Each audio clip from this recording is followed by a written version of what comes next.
예, 오늘 이 아침에 나오신 우리 성도님들 환영합니다. 우리 11월 달에는 온 가족이 또 감사하는 달로 삼으려고 그러는데 우리 더 많은 분들이 좀 나오셨으면 좋겠습니다. 이 100명 채우는 게 너무 거의 지난번에 100명 근처까지 왔었는데 또 가만 놔두면 그냥 안 와도 되는 줄 알고 신앙 참 우리가 감사한 게 우리 호흡이 야, 너 수고 많이 했다 쉬어라 한다고 쉬질 않죠.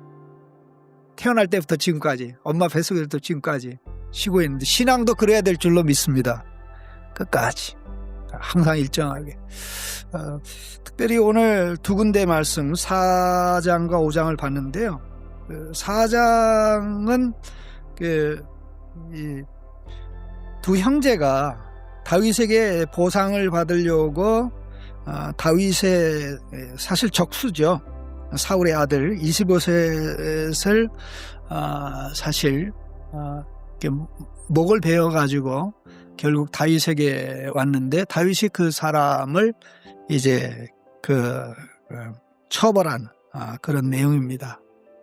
바로 이 내용은 바로 1장에도 나옵니다. 그것은 이제 사울이 자기가 죽였다고 한 아말렉 청년을 결국 다윗이 네가 그렇게 했다 그러니까 너를 죽이겠다는 이런 내용인데 이 두 장면이 같은 장면인 것을 기억을 해야 되고요. 분명히 이 두 사람 때문에 다윗은 많은 고생을 했어요. 사울로부터 다윗은 기름 부음 받은 다음부터 사무엘에게 계속해서 왕이 되기까지 10수년을 고생했어요. 그리고 이 이스보셋의 경우는 결국 헤브론에서 왕이 되네요. 7년이라는 그 세월을 더 기다려야 되는 일이 있어요. 자, 이런 내용을 보면 일반 상식적으로 보면 참 상 받을 일이죠. 다윗이 정말 보상할 만한 일인데 꼭 기억을 해야 될 게 이런 내용은 1장의 내용하고 4장에 이렇게 원수의 그 목을 베서 가져오는 것은 삼국지에서는 반드시 보상을 받아요. 네? 삼국지에서는요 반드시 보상을 받습니다. 반드시 보상을 받아요. 그 장면이 여러 장면들이 있어요. 적을 그렇게 해서 가지고 오면 정말 보상이 큽니다. 그런데 성경은 삼국지가 아닙니다. 원수를 죽이고 원수를 가 죽는 것을 기뻐하고 즐거워하는. 특별히 우리가 이 내용을 기억하면서 정말 하나님이 기뻐하시는 다윗의 모습은 정말 원수의 죽음 앞에서도 정말 안타까워하고 가슴 아파하는 그 모습이죠. 우리 주님의 모습은 원수를 위해서 원수를 살리기 위해서 죽는 모습이죠. 그게 다윗의 조상, 다윗의 후손, 다윗보다 위대한 다윗의 주님 되시는 예수 그리스도의 모습입니다. 그것을 우리가 다윗에게서 부분적으로 보게 되고요. 두 번째 말씀은 다윗이 마침내 헤브론에서 12지파의 왕이 되고 그 다음에 첫 번째 행동이 이제 헤브론에서 예루살렘을 이제 정복하여 12지파의 수도로 삼는 그 사건입니다. 특별히 이 수도를 정말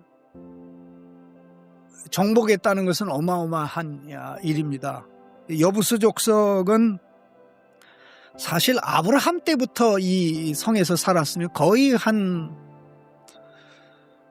800년 정도, 다윗 때까지 800년 정도 끄떡없이 살았습니다. 잃은 적 없이. 그런데 다윗이 하나님으로부터 이 선물을 받은 것입니다. 사실 제가 다윗 시리즈 설교를 하면서 그때 이 말씀한 게 기억하실지 모르겠는데 이 골리앗을 죽이어서 이 수급 머리를 어디다 갖다가 줬습니까? 여부수 사람들에게 던졌거든요. 너희들도 내가 그렇게 할 거야. 그런데 그 꿈을 가진 지 오랜 세월, 한 20년이 좀 안 되죠. 그 후에 이루어진 겁니다.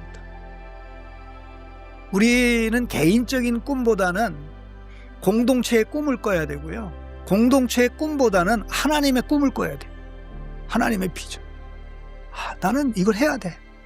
내가 하나님을 위해서 이걸 해야 돼. 공동체를, 국가를 위해서 이걸 해야 돼. 아니, 그걸 넘어서 하나님 나라를 위해서 이걸 해야 돼.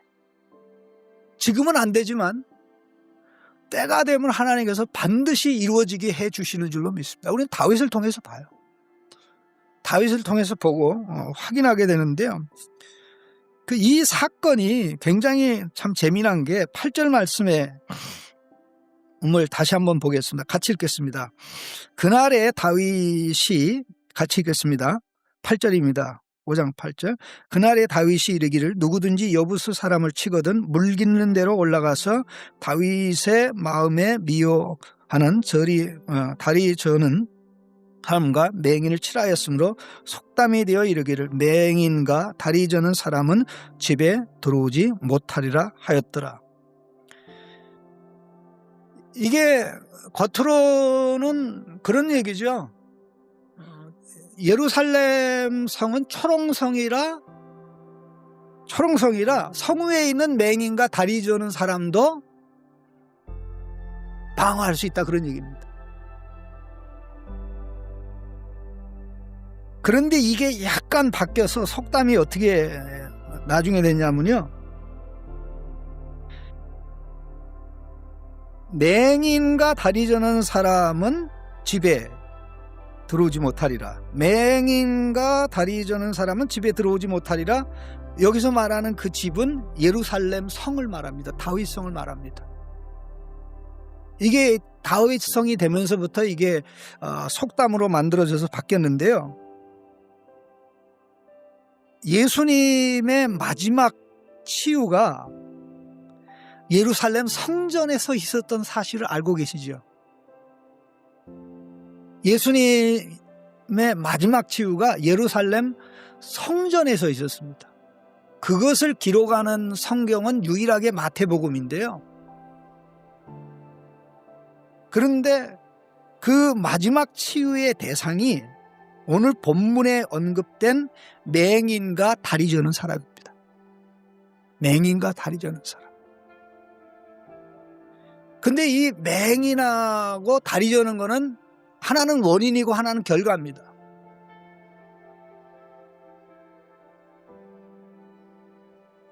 보지 못하면 처신에 문제가 있게 됩니다. 보지 못하면 제대로 가는데 어려움이 있습니다. 예수님이 예루살렘 성전에서 맹인과 다리 저는 사람을 치유하기 전에 성전을 청결케 하시는 일을 했어요. 왜 성전이 더러워졌습니까? 성전을 잘못 봤다 이거죠. 성전을 잘못 이해하니까 성전에서 해서는 안 된 행위를 하죠. 그러니까는 영적인 맹인이 영적인 다리 저는 잘못된 처신을 하게 되는 거죠. 하나님의 백성이 하나님 앞에 나와서마저 눈이 닫혀 있고 그러면 교회에 와서조차 잘못된 행위를 할 수밖에 없는 거죠. 그럼 삶의 현장에 나가면 어떻게 됩니까? 당연히 눈 감고 잘못된 삶을 살아가죠. 이것을 해결하시는 분이 예수님입니다. 눈을 열어주셔서 바로 가게 하시는 분. 그 은혜가 필요하고 그 은혜를 체험하고 경험하고 누릴 수 있는 유일한 곳이 교회입니다. 예수님의 첫 번째 사명이 뭡니까? 세례 요한이 세례자 요한이죠. 제자들을 예수님께 보내 당신이 메시아입니까? 다른 분을 기다려야 됩니까? 라고 물으니까 예수님이 말씀하신 내용이 메시아의 사명인데, 자, 마태복음 11장을 좀 잠깐 보십시다. 굉장히 중요한 부분이기 때문에 좀 한번 보셨으면 좋겠습니다. 마태복음 11장 4절 5절입니다. 4절 5절. 마태복음 11장 4절 5절. 예, 같이 읽겠습니다. 예수께서 대답하여 이르시되 너희가 가서 듣고 보는 것을 요한에게 알리되 맹인이 보며 못 걷는 사람이 걸으며 나병한 자가 깨끗함을 받으며 못 듣는 자가 들으며 죽은 자가 살아나며 가난한 자에게 복음이 전파된다 하라. 자, 첫 번째, 두 번째 나오는 내용이 뭡니까? 맹인이 보며 못 걷는 자가 걸으며. 그러니까 예수님이 예루살렘 성전에서 마지막 치유가 맹인을 보게 하고 걷게 하는 것. 자, 사도행전 3장에 보면 걷지 못하는 성전 미문에서 구걸하다가 치유를 경험하죠. 눈이 열리죠. 그래서 바르게 하게 해야 되죠. 참 성경은 참 상상을 초월해서 모든 게 연결이 되어 있는데, 자, 다윗 앞에 상 받으려고 왔던 사람들이 어떤 사람입니다. 다윗을 잘못 본 사람들이죠. 잘못 봤으니까 잘못 처신하게. 그러니까 다윗을 잘못 봐서도 이렇게 전혀 예상 밖에 일어나는데, 다윗의 마지막 자손이며 다윗의 주님이신 예수 그리스도를 잘못 보고 살면 인생 허당이다. 인생 험하다. 그래서 우리는 끊임없이 하나님 앞에 나와서 하나님 바로 보기 원합니다. 바로 봐야 실수하지 않고 넘어지지 않고 잘못된 길로 가지 않고 바르게 살 수 있습니다. 내 눈을 열어주십시오. 눈이 열리고 그래서 바른 처신을 하는 사람이 다윗성 예루살렘성 새하늘 새 땅 새 예루살렘성에 들어가는 겁니다. 그게 하나님의 아들 딸들입니다. 이런 은혜가 우리에게 끊임없이 계속해서 필요한 줄로 믿습니다.